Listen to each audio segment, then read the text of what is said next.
السلام عليكم. كنت عايز بس اتكلم على 3 حاجات كده بس في ماتش الاهلي والبنك الاهلي امبارح. ما حدش اتكلم عنهم او انا خدت بالي منهم يعني. اول حاجه ياسر ابراهيم ربنا بيكرمه، مش عارف هو يعني ماذا بينك وبين ربك يا ياسر ابراهيم. انت يعني كنت سبب في الجون التعادل دخل فينا، بس عوضتها وكنت موجود في المكان ده في الوقت ده وعملت الاسيست. تحيه لياسر ابراهيم. تاني حاجه خدت بالي منها او عايز اتكلم عليه يعني، هو اكرم توفيق. اكرم كلنا عارفين هو خلاص مش هيجدد وهيروح قطر، بس هو لحد اخر وقت، لحد اخر دقيقه لما بتحتاجه او بيلعب يعني بيلعب، يعني بيبقى موجود. بيتدلع بقى، خايف على رجل يعني، هو موجود يعني. ما نقدرش نمسك عليه قوي ان هو بيتدلع، فممكن بس تمام يعني في علاقه احترام حاصله، انه ما بنام معانا كمل عقدك واحنا عارفين انت مش هتجدد وخلاص عادي بقى. فهو كان بيلعب يعني، كل ما بتحتاجه بيبقى موجود. باك احتاجته باك يمين نص ملعب، اللي هو كانه عادي، كانه لعيب مكمل معاك يعني.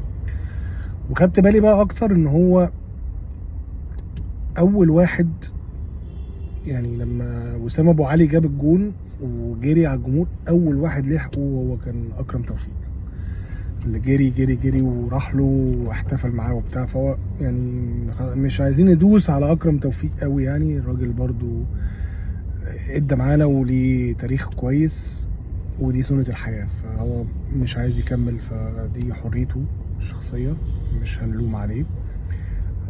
فاللقطة دي برضو خدت بالي منها، ان هو اول واحد راح احتفل مع وسام ابو علي يعني، اول واحد وصل له يعني.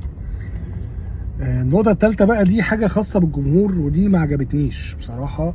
انا خدت بالي منها كده في لقطة لما الجون اتعاد وكده. هي اللي هياخد باله منها برضو اللي بيروح الماتشات، اللي بيروح مدرج وعارف القصة دي. ودي حاجة يعني ما اتمنهاش تحصل تاني. هي ان احنا متعودين، الناس كلها متعودة ان احنا ما بنسلمش وما بنيأسش لحد ما الحكم يصفر. احنا عندنا امل ان لو الدنيا معقربة يعني، ان هي ربنا يكرمنا ونجيب جون يعني. فاللي ما عجبنيش او اللي كان بيحصل من بعض الجمهور وخدت بالي منه بقى والجون بيتعاد، لما الصورة جت على تالتة شمال، ان كان في ناس مشيت خلاص، فقرت الامل مشيت ولما جه الجون رجعوا المدرج يحتفلوا. انا شايف ناس نازله راجعه تاني على السلالم. هي لقطه ما خدتش ثانيتين بس انا خدت بالي منها يعني. فده عشان انا متعود اوقات كتير بشوفها لما يكون حتى لو الاهلي كسبان والماتش خلاص يعني كسبانين فارق مريح ولا حاجه، الجمهور بيبتدي يمشي من بدري، من قبل الماتش مثلا ب5 دقايق ولا حاجه، عشان الزحمه وحاجات كده. وفي اوقات لا قدر الله الخساره ونكون متاخرين والدنيا ما فيش فيها امل، فلما بيبقى متاخرين وكده فالناس بتفقد الامل وبتمشي.